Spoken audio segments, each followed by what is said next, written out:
My friends, let us begin this journey by confronting a question that haunts the soul of nearly every person walking this earth. Do you honestly believe that you were designed to struggle? Do you truly believe in the quiet depths of your heart that the infinite intelligence, the very power that spun the galaxies into motion and orchestrated the rhythm of your heartbeat, created you to knock on doors that refused to open? Were you placed here to beg for scraps of happiness? To search endlessly for a love that always seems just out of reach? Or to labor in frustration for a prosperity that constantly eludes you? If you believe this, if you have accepted the narrative that life is a test of suffering or a lottery of luck, then you are operating under a spell. This is the greatest deception of the world. It is a lie so pervasive and so deeply ingrained in the fabric of our society that we hardly notice we are living it. The deception is the belief that the cause of your life lies outside of you. From the moment you were born, you were conditioned to look outward for your reality. You were taught that security is found in a job, that love is found in another person, that health is found in a pill, and that God is found in a building or a distant heaven. You have been trained to believe that you are a tiny, insignificant effect in a world of massive causes. But I am here to tell you that this is backward. This is the inverted thinking that keeps humanity enslaved in a loop of desperation. You were never meant to look for a job. You were meant to assume your vocation. You were never meant to chase after love. You were meant to radiate it until the world has no choice but to reflect it back to you. The moment you begin searching for something, you are admitting to the universe and to your own subconscious mind that you lack it. This is the cruel irony of the human condition and the fundamental law of consciousness that most people ignore. When you affirm lack by searching, you create more lack. You cannot find what you do not have within you because the world is not a supply house. The world is a mirror. Consider the absurdity of how we live. We wake up anxious, already worrying about bills, already fearing the judgment of others, already strategizing how to fight our way through the day. We treat life as a battleground where we must fight for our share. But ask yourself, when has worry ever delivered your desires? When has anxiety ever solved a problem? It never has. Struggle is not the evidence of effort, it is the evidence of resistance. Struggle is the friction caused by trying to force a physical world to change while your internal world remains the same. Now that we have dismantled the deception that the cause of your life lies outside of you, we must understand the mechanism of truth. If the world is not a cruel lottery, what is it? The answer is the most liberating yet challenging concept you will ever encounter. The world is a mirror. This is not a poetic metaphor or philosophical figure of speech. It is a literal, mechanical law of the universe. The reality you interact with every day is a mirror of your consciousness. It is absolute in its fidelity and ruthless in its accuracy. A mirror does not judge what stands before it. It does not say that you are too ugly or too beautiful to be reflected. It does not decide to alter the image based on its own opinion. It simply reflects. If you stand before a mirror with a frown on your face, the mirror must reflect a frown. It has no choice. In the same way, the world has no choice but to reflect the state of consciousness you are currently occupying. The world you see, the people you meet, and the circumstances you encounter are dead and lifeless until you animate them with your own perceptions and beliefs. You are the operant power. You are the life-giving spirit that breathes reality into the dead facts of your existence. Most people live their entire lives fighting the reflection. Imagine for a moment that you are standing in front of a mirror in your bathroom and you notice a smudge of dirt on your face in the reflection. What would you do? You would wipe your own face to remove the dirt. But what the vast majority of humanity does is they take a cloth and they start scrubbing the mirror. They scream at the mirror. They beg the mirror to change. They try to manipulate the glass, hoping that if they scrub hard enough, the reflection will smile back at them. This is the definition of insanity, and yet it is exactly what we do when we try to change our financial situation by working harder without changing our mindset of poverty. It is what we do when we try to fix a relationship by arguing and manipulating the other person without changing our internal feeling of being unloved. You can scrub the mirror for eternity and you will only exhaust yourself. The smudge will remain because the smudge is not on the glass. The smudge is on you. The world is simply the glass that shows you what you are carrying. If you carry a belief that life is hard, the mirror will arrange people and events to confirm that life is hard. It is not personal. It is a reflection. We must go deeper into this because this is where true mastery begins. You are not just a body moving through a solid world. You are a projector. The world is the screen. Think of a cinema. When you go to the movies, you see a story unfolding on the huge white screen. There are villains, heroes, tragedies, and triumphs. If you do not like the movie playing, would you stand up and yell at the screen? Would you run up to the canvas and try to erase the characters with your hands? Of course not. You know that the screen is only an effect. The cause is the film reel in the projection booth at the back of the room. The screen can only display what is on the film. Your imagination is the projection booth. Your beliefs, your assumptions, and your inner conversations are the film reel. The world is the screen.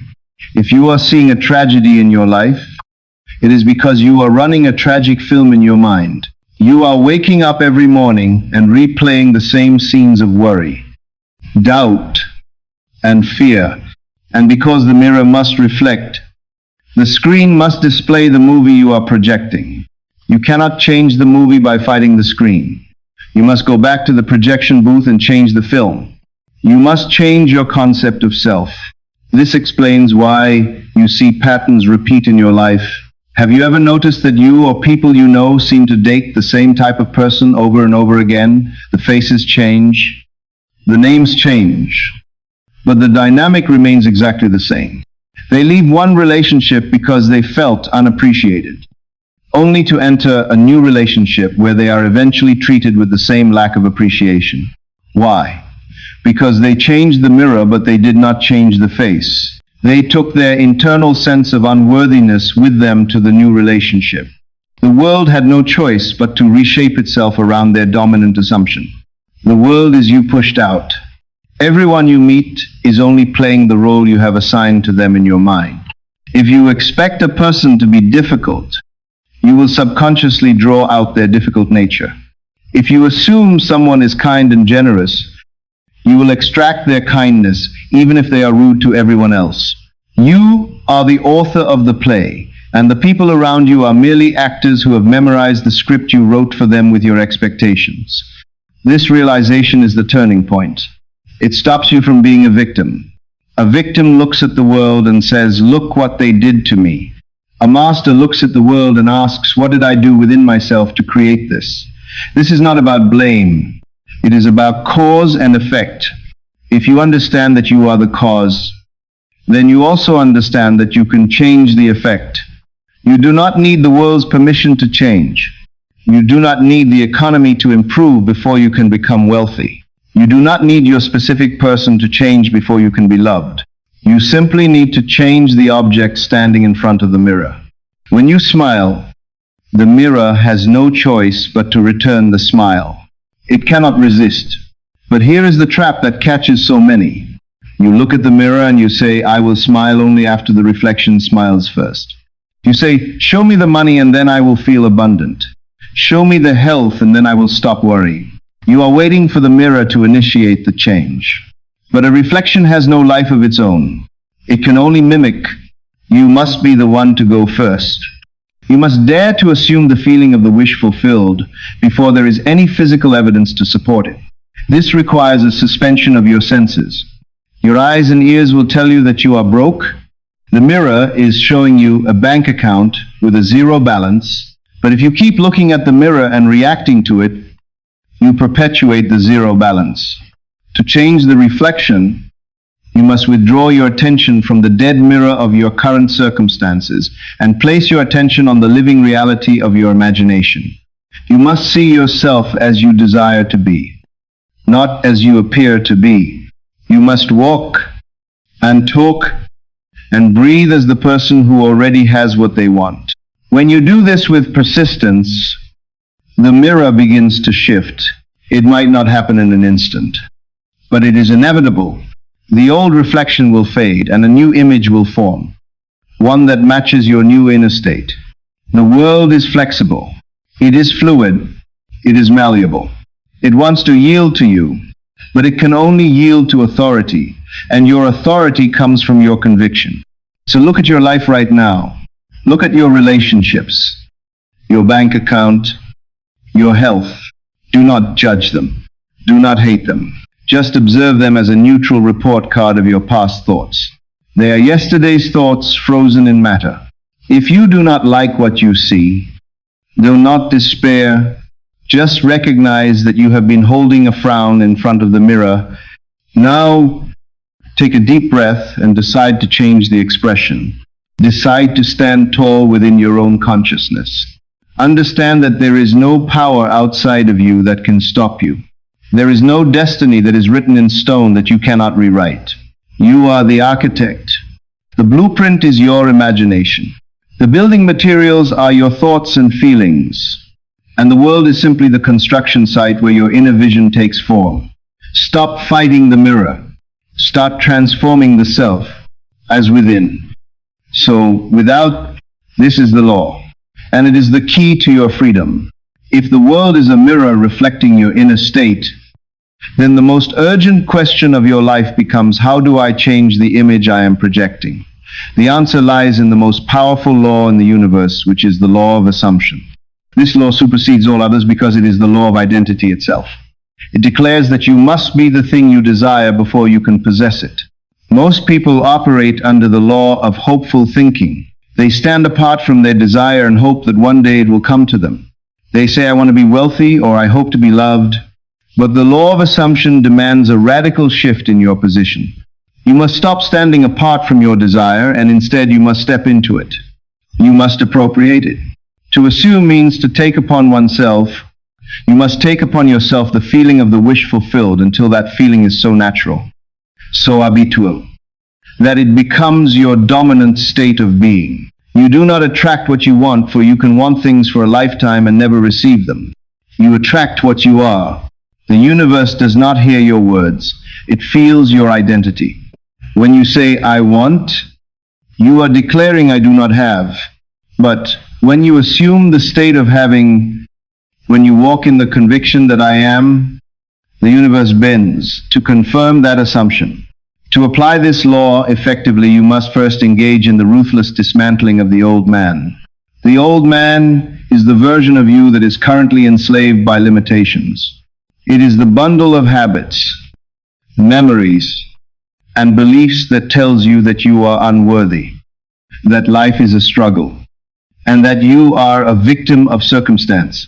You cannot drag the old man into the new life. You cannot put new wine into old wineskins, for they will burst. Many of you are trying to add wealth to a poverty consciousness or add love to a consciousness of rejection. It will never work. You must die to the old self to be born as the new. This is the psychological meaning of death and rebirth. It is not a physical death, but a withdrawal of attention from the person you used to be. You must stop feeding the old man with your thoughts. Every time you complain about your job, you are feeding the old man. Every time you replay a memory of heartbreak, you are resurrecting the old man. To live by the law of assumption is to starve the old story of its lifeblood, which is your attention, and to give all your life force to the new story.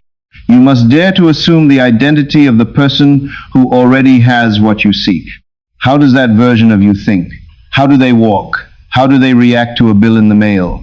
They do not react with fear. They react with the calm assurance of abundance. You must wear this new identity like a suit of clothes until it fits you perfectly. This brings us to the profound misunderstanding of desire. For centuries, humanity has been taught to view desire as a torment, a sign of something missing, or even a temptation to be suppressed. But under the law of assumption, we understand the true nature of desire. Desire is not lack. Desire is the foreshadowing of that which you are capable of being. Desire is God speaking to you. It is the language of the divine telling you what is already yours in the unseen realm. When you feel a burning desire to write a book, to build a business, or to find a soulmate, that desire is not a random accident. It is the thing itself knocking on the door of your consciousness seeking entrance. You would not have the desire if you did not already possess the capacity to fulfill it. The universe does not tease its children. It does not give you the hunger without the food. The very fact that you can imagine a state is proof that the state exists.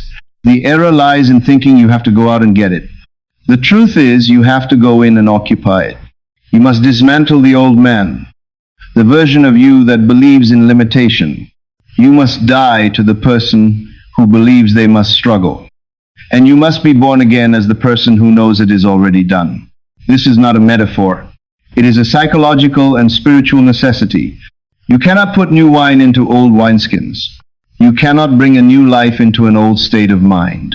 So, as we embark on this journey today, I ask you to set aside everything you think you know about how the world works. Suspend your logic, for your logic has only brought you to where you are now.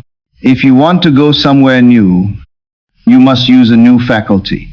You must use your imagination, not as a tool for daydreaming, but as the divine workshop of God. We are going to explore the architecture of reality. We are going to learn how to stop chasing and start attracting. We are going to learn how to stand in the feeling of the wish fulfilled until it hardens into fact. But first, you must accept this fundamental premise that you are the operant power. Nothing is happening to you. It is all happening through you. The deception ends now. The awakening begins. Let us step into the mirror and see the truth of who you really are.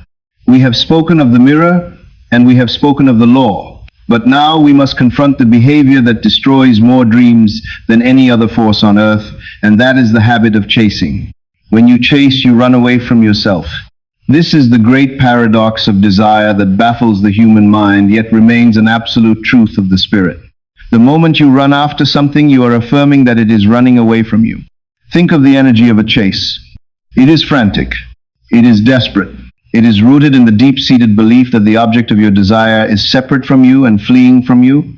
If you are chasing money, it is because you believe money is elusive. If you are chasing love, it is because you believe love is withholding itself. And because the universe is a faithful servant of your beliefs, it must prove you right. It must make the object of your desire run faster. The more you pursue, the more it recedes. This is why you feel exhausted. This is why you feel like you are running on a treadmill where the scenery never changes no matter how fast you sprint. You are trapped in the loop of seeking and never finding, because the act of seeking denies the reality of having. To end the chase, you must understand the physics of consciousness. Nature does not chase. Does the flower chase the bee? Does the ocean chase the river? Does the sun chase the earth? No. They simply exist in the fullness of their being, and what belongs to them is naturally drawn into their orbit. The flower emits a fragrance, and the bee arrives.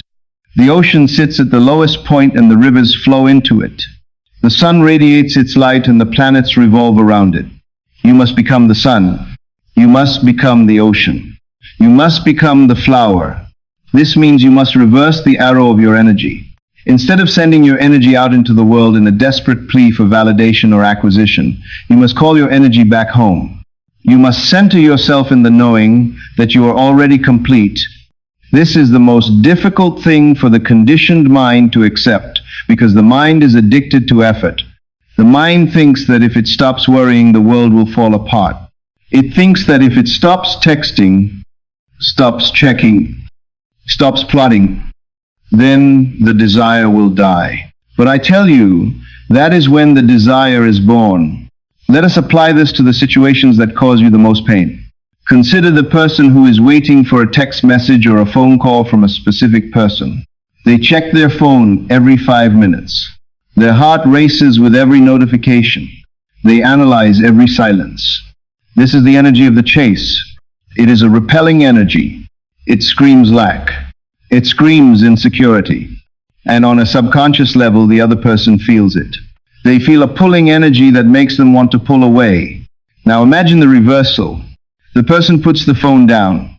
They close their eyes. They go into their imagination and they hear the voice of the specific person saying exactly what they want to hear. They feel the joy of the connection. They feel the reality of being loved. And then they open their eyes and they go about their day with the quiet confidence of someone who has already been contacted. They do not wait for the phone to ring to feel good. They feel good, so the phone rings. This is the difference between begging and commanding.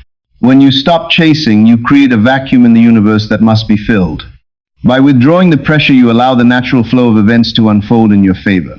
This brings us to the technique of reversal, which is the practical application of ending the chase. Whenever you feel the urge to force a result in the external world, stop immediately. Recognize that urge as a symptom of disbelief. If you truly believed you had it, you would not be trying to force it. So when the urge to force arises, use it as a trigger to turn inward. Ask yourself, what am I trying to get from the world right now? Am I trying to get reassurance? Am I trying to get security? Am I trying to get love? Then give it to yourself in imagination. If you want reassurance, imagine a friend congratulating you on your success. If you want love, imagine the warm embrace of your partner. Fulfill the need internally. Once the need is met in the inner world, the urge to chase in the outer world vanishes. You enter a state of Sabbath, a state of mental rest. This rest is not laziness. It is the highest form of spiritual action. It is the active state of receiving. It is the silence of the man who has planted the seed and knows the harvest is inevitable, so he does not dig up the soil every day to check if it is growing. We must also address the addiction to the struggle. Many of you are addicted to the adrenaline of the hunt. You believe that if something comes easily, it is not valuable. You have been taught that no pain means no gain. But in the realm of the spirit, this is false. The greatest things in life are free. Love is free. Breath is free. Imagination is free. The power of God is free. You do not need to pay for your desires with suffering. You have already paid for them with the desire itself. The price is your old identity, not your sweat. So you must give yourself permission to receive easily. You must affirm that things come to you. You do not go to them. Opportunities find you. Money finds you. Love finds you. When you walk down the street, walk with the assumption that you are a magnet. Feel the gravitational pull of your own aura drawing everything you need towards you. This shift in posture changes everything. People will look at you differently. They will sense a power in you that was not there before. It is the power of non-neediness. There is nothing more attractive in this world than a person who does not need anything from it because they already have everything within themselves. This is the end of the chase and the beginning of the arrival. You are no longer the seeker. You are the destination. You are the place where the good things of life come to reside. But you must be brave enough to stop running. You must be brave enough to stand still and face the void of your own impatience. You must face the silence and fill it with your own conviction. When you do this, you will watch as the world stops running away from you and turns around to run towards you. The things you once chased will begin to chase you. The doors you pounded on will unlock from the inside and swing open. This is not magic, it is the law of resonance. You only chase what is not like you. You attract what is like you. So become the thing, be the wealth, be the love, be the success. And the chase will end not because you gave up, but because you won. You won the battle against your own doubts. And you claim the victory in the only place it matters, which is the kingdom of heaven within you. So today make a pact with yourself. Declare that you are done running. Declare that you are done begging. Plant your feet firmly in the soil of your own divinity and say, I am here. I am ready. I am that which I seek. And as you stand in that power, watch how effortlessly the universe arranges itself at your feet.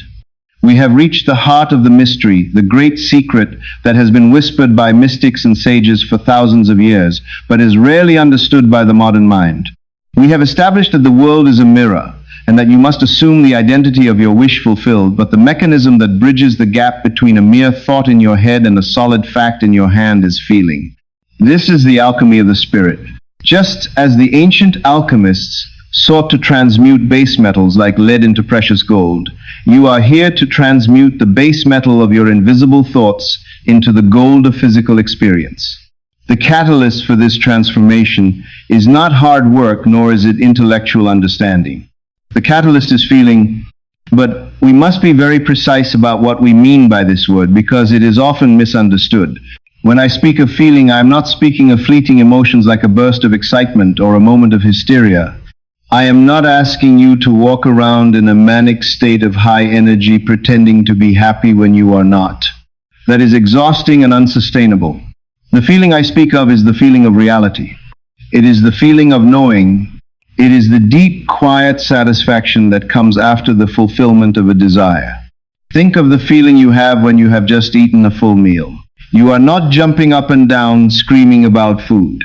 You are not anxious about where your next meal will come from. You are satisfied. You are at peace. The desire for food has been silenced because it has been fulfilled. This is the feeling you must capture for your ambitions.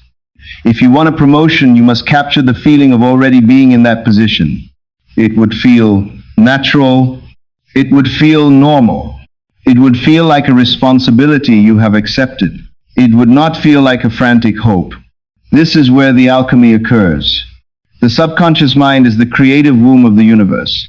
It is the power that beats your heart and spins the planets. But this immense power has a specific language. It does not understand words. You can stand in front of a mirror and chant affirmations for hours, but if you do not feel the truth of what you are saying, the subconscious will reject it. The subconscious accepts as true only what you feel to be true. If you say, "I am wealthy," but you feel the knot of poverty in your stomach, the subconscious accepts the knot, not the words. It creates more poverty because that is the feeling you have impressed upon it. Therefore, to be a master alchemist, you must become a master of your moods. You must learn to induce the feeling of the wish fulfilled at will. How do we do this? You start by asking yourself a simple but profound question. How would I feel right now if my prayer were answered? Do not look for the answer in your head. Look for the answer in your body. If your prayer were answered right now, the first thing you would feel is a massive wave of relief. The burden of the desire would be lifted. The anxiety of the search would vanish. You would take a deep breath and say, "Thank God it is done." That feeling of relief is the most potent chemical you can release into your spiritual laboratory. Capture that relief. Sustain it. Bathe in it. When you are in that state of relief, you have successfully impregnated the subconscious mind with the seed of your desire. Once the seed is planted, you do not need to plant it again and again. You simply need to water it with faith and ensure you do not dig it up with doubt. This alchemy explains why so many good people fail to manifest their dreams. They try to create from a place of desperation. Desperation is a feeling. It is a feeling of "I do not have," and because the subconscious is non-judgmental and impersonal, it takes the feeling of desperation and reproduces it in your world as more desperate circumstances. You cannot fool the law. You cannot fake the alchemy. You must genuinely step into the mood of the solution. You must wear the feeling of the wish fulfilled as if it were a suit. At first it may feel strange. It may feel like you are wearing a costume. Your logical mind will tell you that you are pretending, but if you persist, the feeling will become natural. It will become a part of you. And the moment the feeling becomes natural, the manifestation is inevitable. The water transforms into wine, not by force, but by a change in its molecular structure. Your reality transforms into your dream, not by force, but by a change in your emotional structure. We must also speak of the timing of this alchemy. The most powerful time to perform this transmutation is in the state akin to sleep. Just before you drift off to sleep at night, the conscious mind begins to fade and the door to the subconscious opens wide. This is the golden hour. Most people waste this time by reviewing the troubles of the day. They replay their arguments, their worries, and their fears.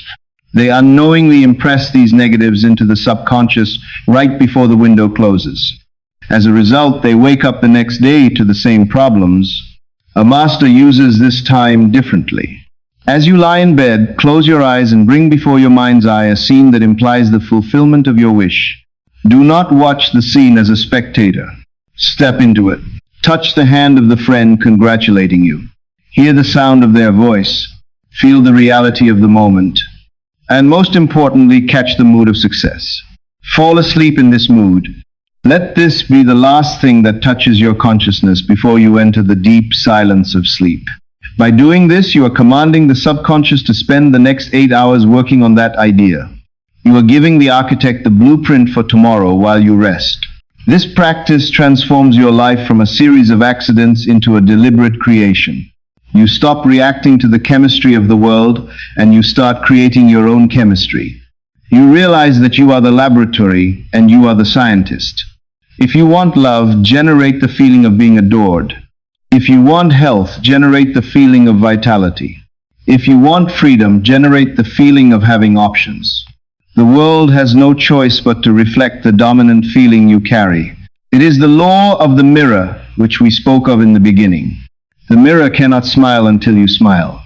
The alchemy cannot work until you provide the gold of your feeling. Do not worry about how the physical world will rearrange itself. That is not your job.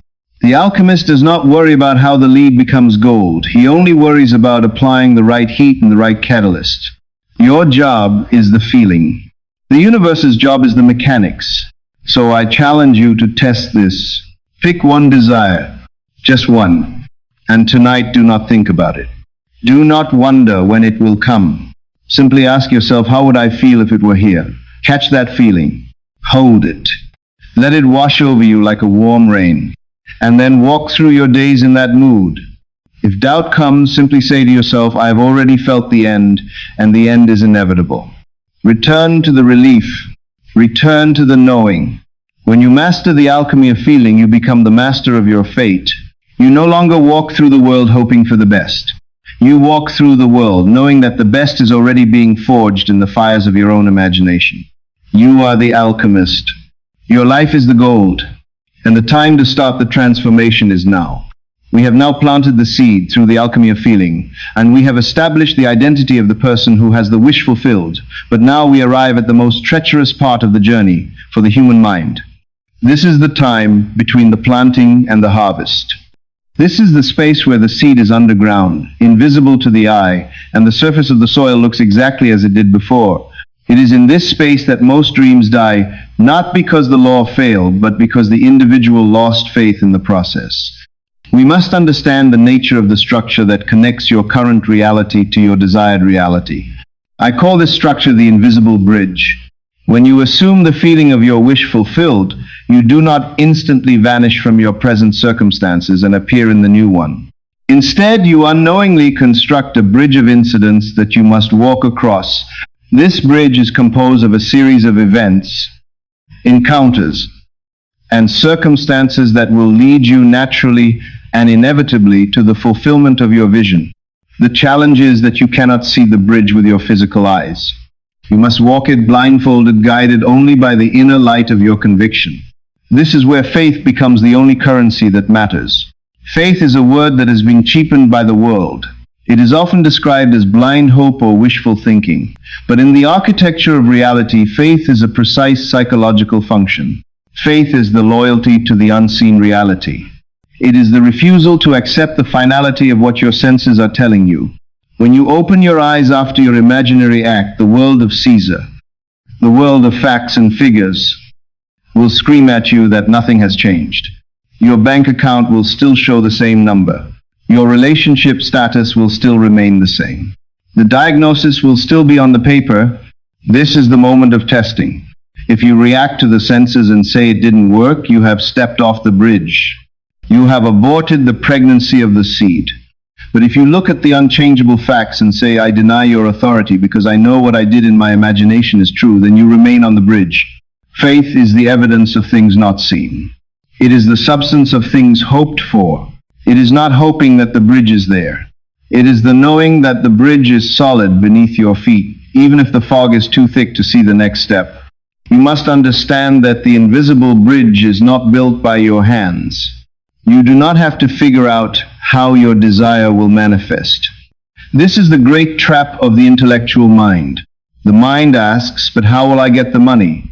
Who will introduce me to the right person? When will it happen? These questions are the enemies of faith.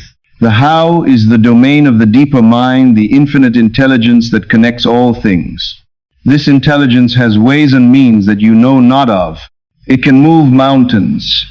It can influence strangers to help you. It can arrange coincidences that seem impossible. Your only job is to walk the bridge. And how do you walk the bridge? You walk it by remaining faithful to the feeling of the end. You walk it by not interfering with the process. Non-interference is the highest form of trust.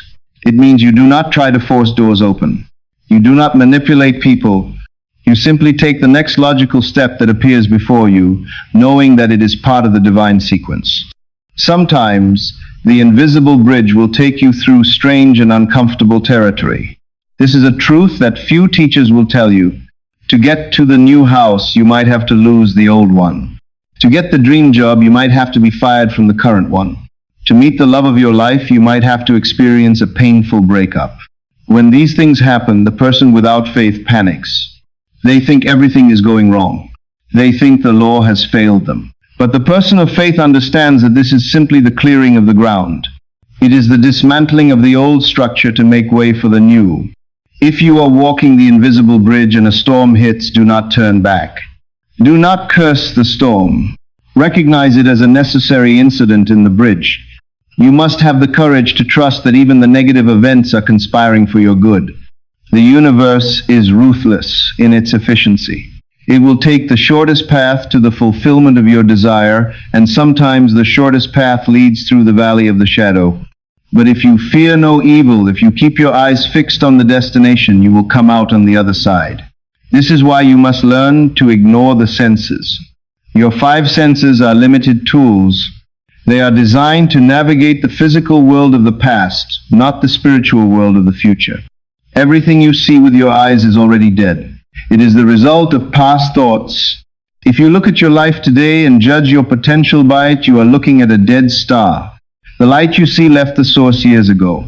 Do not guide your ship by the light of dead stars. Guide your ship by the vision in your heart. This requires a stubbornness of spirit. You must be obstinate in your assumption. When the world tells you no, you must hear yes. When the world shows you a wall, you must see a door. This is not delusion. Delusion is believing a lie without a foundation. Faith is believing a truth that is not yet hardened into fact. The foundation is your imaginary act.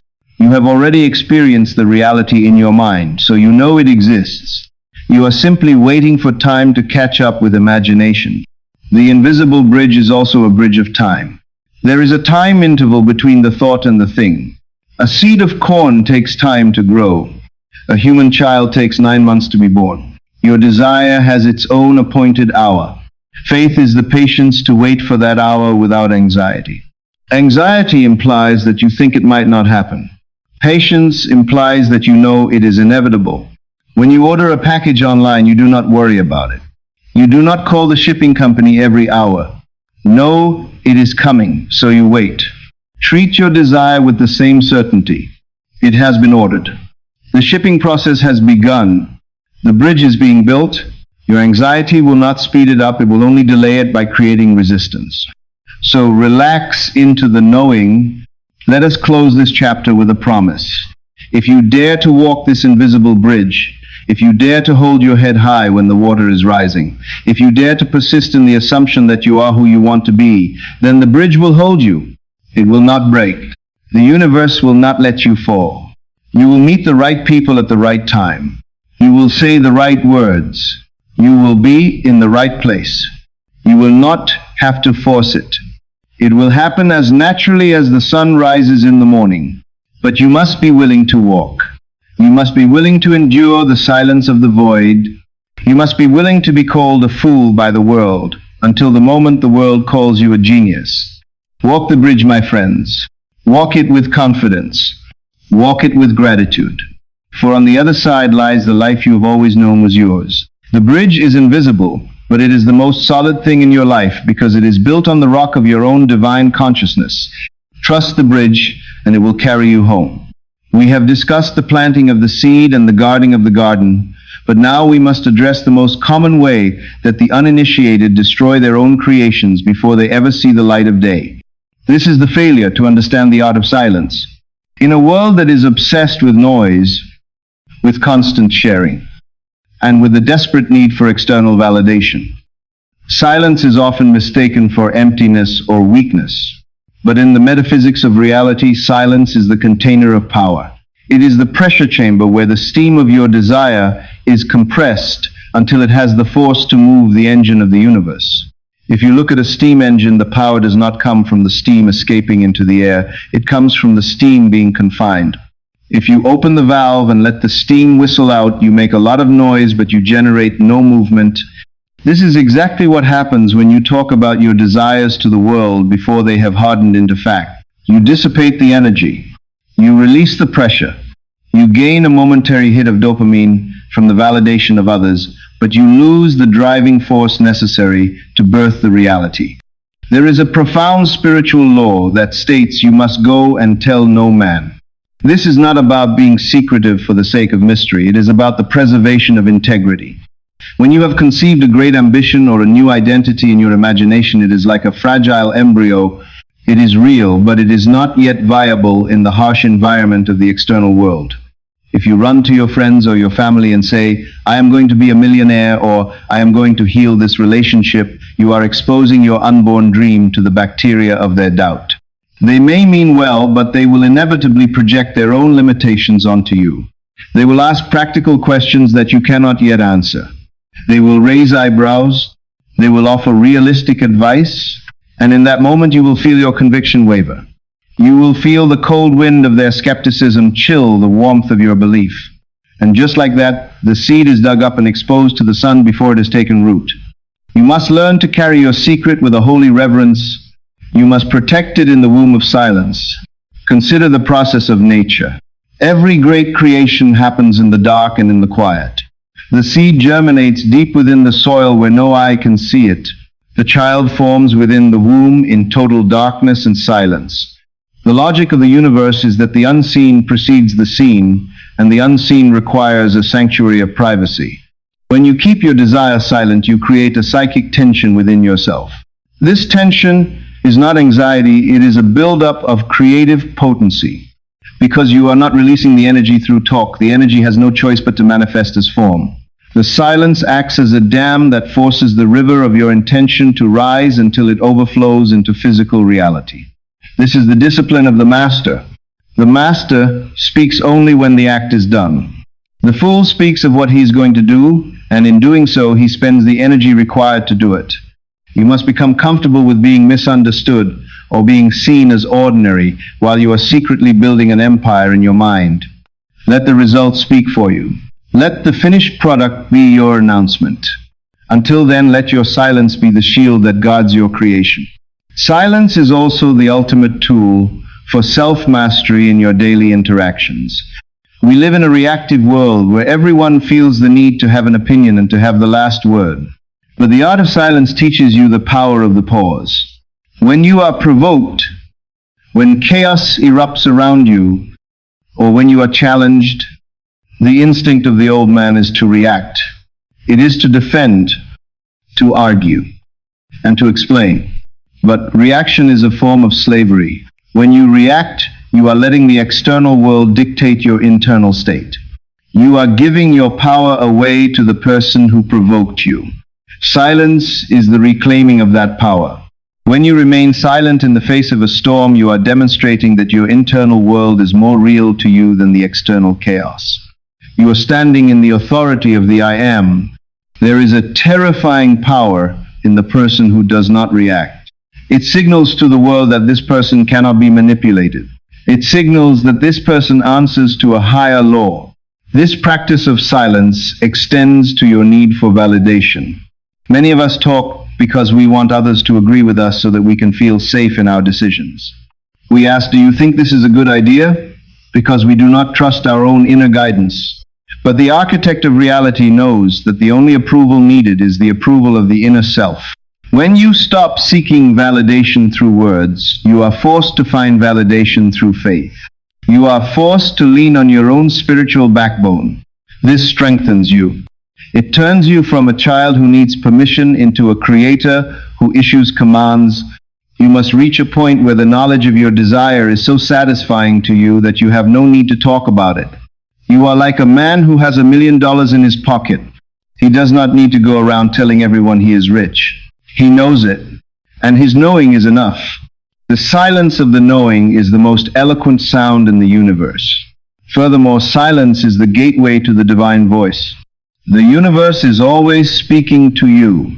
Your intuition is always broadcasting guidance, but you cannot hear the whisper of wisdom if you are constantly drowning it out with your own noise.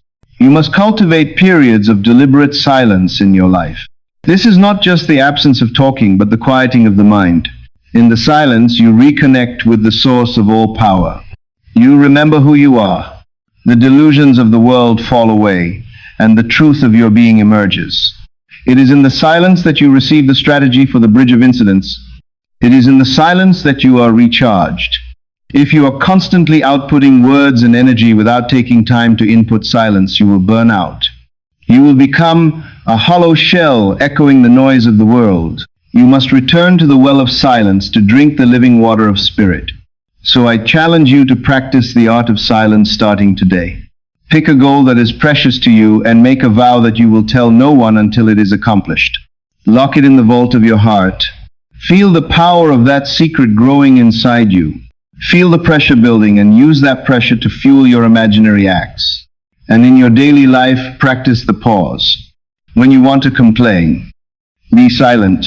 When you want to defend yourself, be silent. When you want to gossip, be silent. Watch how your energy level rises. Watch how your clarity improves.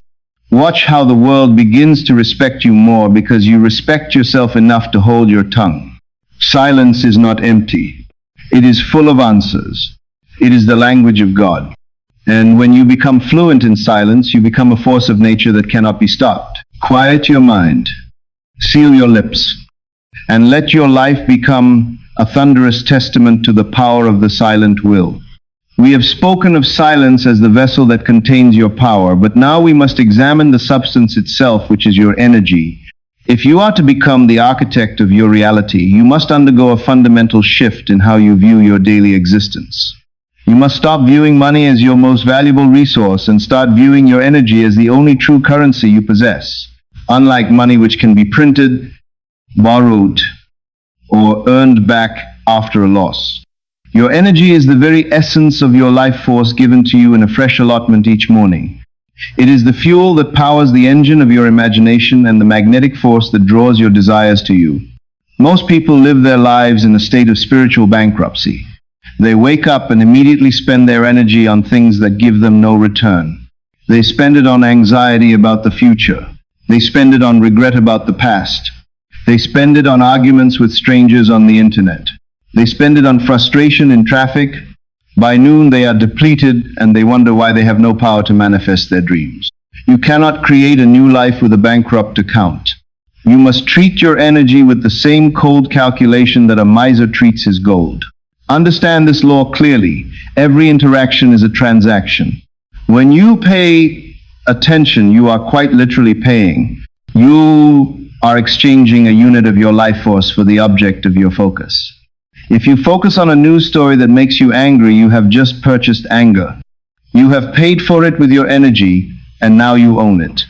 You carry that anger in your body and it vibrates out into the world, attracting more things to be angry about. If you focus on a gossip session with a friend, you have purchased low vibration drama. You have paid for it, and now it is part of your energetic signature. The question you must ask yourself continuously throughout the day is simply this. Is this worth my life force? Is this argument worth my peace? Is this worry worth my creative power? The master realizes that almost nothing in the external world is worth the price. The master walks through the world with a detachment that looks like indifference but is actually economy. He is saving his energy for his creations. He is investing his currency in his vision rather than squandering it on reactions. This perspective shifts you from a consumer of chaos to an investor of peace. When you withhold your reaction from a negative situation, you are not being passive, you are being wealthy. You are looking at the provocation and saying, I cannot afford to buy this. It is too expensive. My peace is too valuable to trade for this moment of conflict. This is how you accumulate spiritual power. When you save the energy that you used to waste on fear and anger, you build up a reservoir of potency.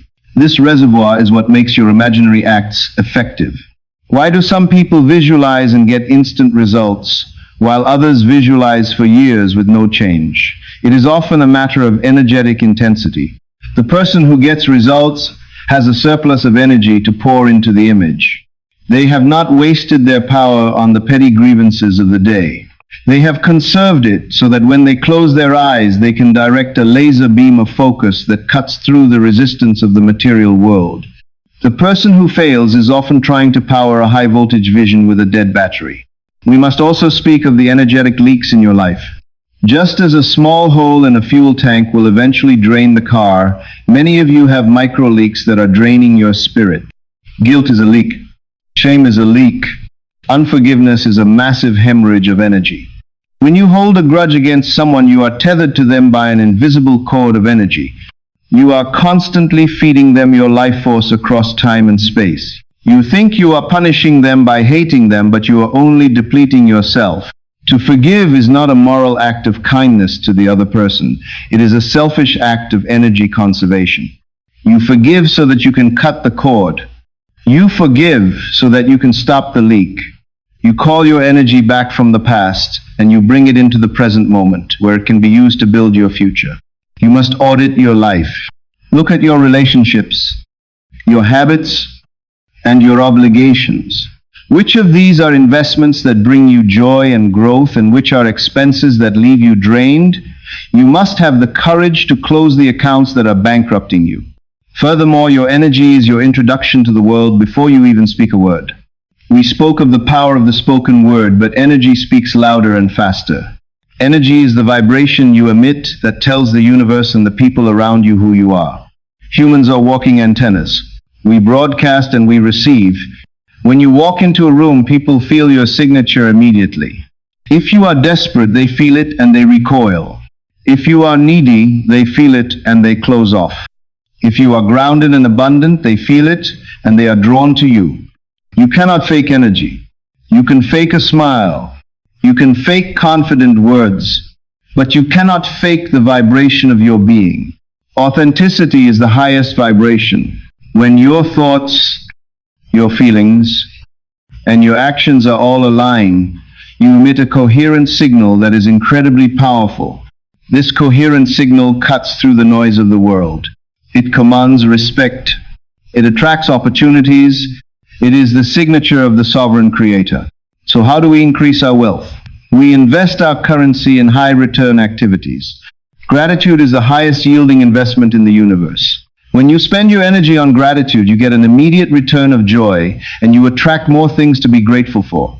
It is compound interest of the soul. Love is an investment. Vision is an investment. Silence is an investment. When you take 10 minutes to sit in silence and visualize your success, you are depositing pure gold into your spiritual bank account. Do not say you do not have time. You have the same amount of time as everyone else. It is not about time, it is about energy management. You are tired not because you are doing too much, but because you are doing too much of what creates resistance and not enough of what creates flow. I challenge you to become a miser with your energy for the sake of your dream. Guard your treasury. When a negative thought tries to sell you a scenario of failure, refuse to buy it. When a person tries to pull you into their storm, refuse to pay the admission price. Keep your energy high. Keep your vibration pure. Walk through the world like a king who knows the value of his treasury. Do not cast your pearls before swine, and do not cast your energy before negativity. When you master your energy, you master your life, because you have the raw material necessary to construct any reality you desire. You are the banker of your own destiny. Invest wisely, spend cautiously, and watch as your spiritual wealth manifests as physical abundance. Your energy is the ink with which you write the story of your life. Do not let the world hold the pen. Hold it yourself and write a masterpiece. We have journeyed through the valley of shadows and climbed the mountain of understanding to arrive at this final summit where the ultimate truth awaits you. We have spoken of mirrors and magnets, of seeds and silence. But all of these are merely tools in the hands of the one who wields them. Who is that one? It is you, but not the little you that the world has taught you to be. not the you defined by a social security number, a job title, or a past history of failures. We are speaking of the sovereign creator that dwells behind your eyes. This chapter is the coronation of your true self. It is the acceptance of the radical and terrifying truth that you are the sole operant power in your universe. There is no one to blame. There is no one to change but self. As long as you believe in secondary causes, you remain a slave.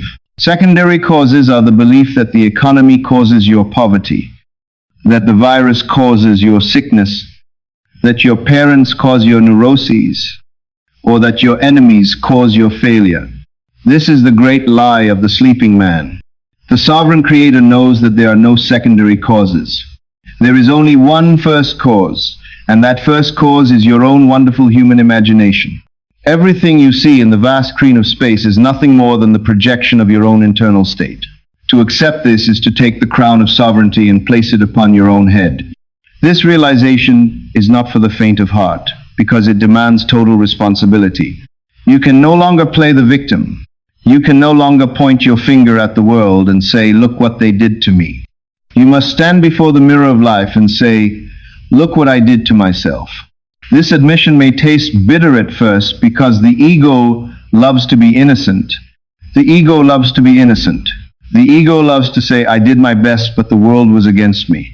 But the sovereign creator knows that the world is never against you, and the world is never for you. The world is simply you pushed out. If you are honest with yourself, you will trace every event in your life back to a thought, a feeling, or a belief you held in the secret chambers of your heart. You will see that the person who betrayed you was only acting out your own fear of betrayal. You will see that the opportunity you lost was only reflecting your own feeling of unworthiness. This is the heavy burden of the crown. But the moment you accept the burden, you also inherit the kingdom.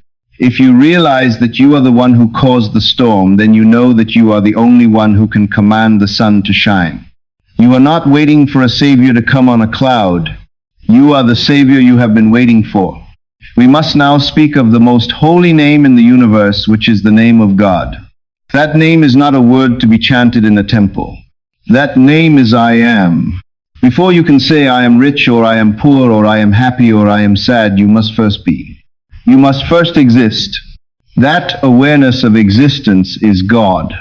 When you say I am, you are announcing the presence of the divine within you. Most people misuse this name. They take the name of the Lord in vain, not by swearing but by attaching it to limitations. They say, "I am sick. I am tired. I am broke." They are using the creative power of the universe to create prisons for themselves. The sovereign creator guards the I am with a sword of fire. He never attaches his name to anything he does not wish to be. He does not say, "I am trying to be wealthy." He says, "I am wealthy." He does not say, "I hope to be loved." He says, "I am loved." He understands that the I am is not a request, it is a decree. It is a command issued to the subconscious mind which must obey. The subconscious does not argue. It does not say, "But that is not true." It simply takes the command and sets about moving heaven and earth to make it a reality. This sovereignty means that you stop asking for permission. You stop waiting for the world to validate your dreams. The beggar asks, "Can I have this?" The sovereign declares, "This is mine." There is a shift in posture that happens when you realize who you are. You stop hunching your shoulders. You stop averting your eyes. You walk with a quiet dignity that commands respect without demanding it. You realize that you do not need to manipulate people because people are only messengers delivering what you have ordered. If the messenger brings you bad news, do not shoot the messenger. Change the order. Go back into the silence of your throne room and write a new decree. The world is fluid. It is made of energy that is constantly shaping and reshaping itself around the dominant will. When you stand in your sovereignty, your will becomes the dominant force in your reality. This is not about dominating others. It is about dominating your own chaos. It is about bringing order to the unruly mob of your thoughts and emotions. You must also understand that as the sovereign creator, you are not alone in the cold sense of the word. You are one with the infinite. The power that flows through you is the same power that orchestrates the galaxies. When you align your will with the nature of love and expansion, you have the backing of the entire universe. But you must take the first step. You must be the one to define reality. If you do not define your reality, someone else will define it for you. The media will define it. Your family will define it. Society will define it. They will tell you who you are and what you can achieve. They will give you a script of mediocrity and fear. The sovereign takes that script and tears it up. He writes his own script. He decides that he is the hero of the story, not the side character. He decides that his life is a tragedy no more but a triumph. This requires a boldness that borders on arrogance in the eyes of the world, but is actually supreme humility before the law of God. It is the humility of accepting your role as a co-creator. Let this be the day you abdicate the throne of the victim. Let this be the day you stop looking for a rescue party. Look in the mirror and see the face of God looking back at you. See the infinite potential that resides in your imagination. You have the power to heal your body. You have the power to transform your bank account. You have the power to attract your soulmate. You have the power to change the world, but you must claim it. Power is never given to the passive. Power is claimed by the bold. Claim your birthright. Stand up in the center of your own life and declare, I am here. I am the master of my fate. I am the captain of my soul. When you speak with this authority, the shadows of doubt will flee. The obstacles will dissolve.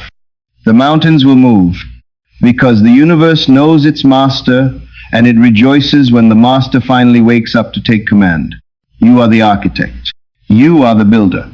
You are the sovereign. Rule your mind with wisdom, and your life will become a kingdom of heaven on earth. My friends, we have traveled a great distance together in this time. We have walked through the valley of the old man. We have shattered the mirror of illusions. We have planted seeds in the garden of the mind, and we have crossed the invisible bridge of faith. You are not the same person who clicked on this video hours ago.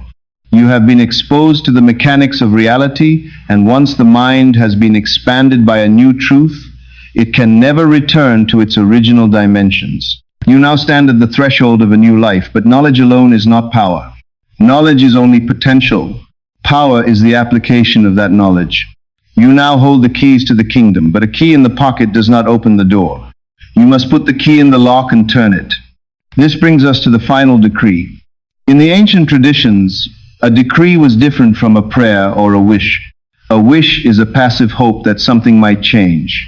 A decree is a legislative act issued by a sovereign authority that establishes a law. Today you must issue the final decree for your life. You must decide that the days of sleepwalking are over. You must decide that the days of being a victim of circumstance are finished. You must decide that from this moment forward you will no longer react to the world, but you will compel the world to react to you. This is the hardest part of the journey because the world will try to pull you back. The moment this video ends, the noise of the world will rush in. Your phone will ring. The news will scream disaster. Your old habits will try to assert themselves like gravity, pulling you back to the earth. You will be tempted to forget who you are. You will be tempted to go back to scrubbing the mirror and fighting the shadows. But you must not. You must stand firm in the truth you have discovered here. You must remember that you are the architect. When the doubts come, and they will come, you must treat them as trespassers on your holy ground. You must meet them with the final decree, which is the unshakable conviction that I am that I am. This is not just a philosophy to be discussed at dinner parties. This is a matter of life and death. It is the death of the struggling self and the life of the triumphant self. You have a choice to make right now. You can close this video and go back to the way things were. You can go back to chasing, begging, and hoping. Or you can step through the door into the unknown and claim your divine inheritance. I am asking you to make a commitment, not to me, but to the God within you. Commit that you will watch your thoughts like a hawk. You will prune your garden of negativity. You will speak only life. You will walk in the assumption of your wish fulfilled. Give this law a fair trial. Prove it to yourself. The universe is waiting to be tested. It wants to yield to you. It wants to give you the kingdom, but it cannot give to a hand that is closed in a fist of fear. Open your hand, open your heart. Let go of the need to control the how and the when. Trust the invisible bridge. Trust the silence. Trust that the invisible cord is pulling your desire toward you right now. You are more powerful than you know. You are more loved than you can imagine. You are not a drop in the ocean. You are the entire ocean in a drop. If this message has resonated with your spirit, then you know that this is not an accident. You were guided here. There are no coincidences in the web of the invisible cord. You are part of a growing legion of awakened souls who are remembering their power. We are building a community of architects here, a sanctuary where we remind each other of the truth when the world tries to make us forget. If you are ready to walk this path with us, then I invite you to join this channel. By clicking that subscribe button, you are not just adding a number to a screen, you are making a physical gesture of alignment. You are signaling to your subconscious that you are dedicating yourself to this study. You are planting a flag in the ground and saying, I belong to the tribe of the awakened. We will continue to explore these depths together. We will continue to sharpen our tools. We will continue to support each other as we build our masterpieces. Do not walk this path alone. Join us and let us create a wave of consciousness that transforms not only our own lives, but the world around us. So here is your final decree. Say it with me in the silence of your heart. I hereby release the past. I forgive everyone and everything that has ever hurt me, including myself. I renounce the identity of the victim. I accept my responsibility as the sovereign creator of my reality. I declare that I am worthy of all the good that life has to offer. I assume the feeling of my wish fulfilled. I trust the bridge of incidents. I am done chasing. I am done begging. I am done waiting. I am here. I am ready. Let those words vibrate in your bones. Let them settle into your DNA. The old man is dead. Long live the sovereign creator. Go now and build your world. Paint your canvas with the colors of joy and abundance. Sing your song with a voice that does not waver. The universe is your stage, and the spotlight is on you. The script is in your hands. The audience of the angels is waiting. What will you create? The choice is yours and the time is now. Thank you for walking this journey with me. Peace be with you. The work is done. It is finished, and so it is.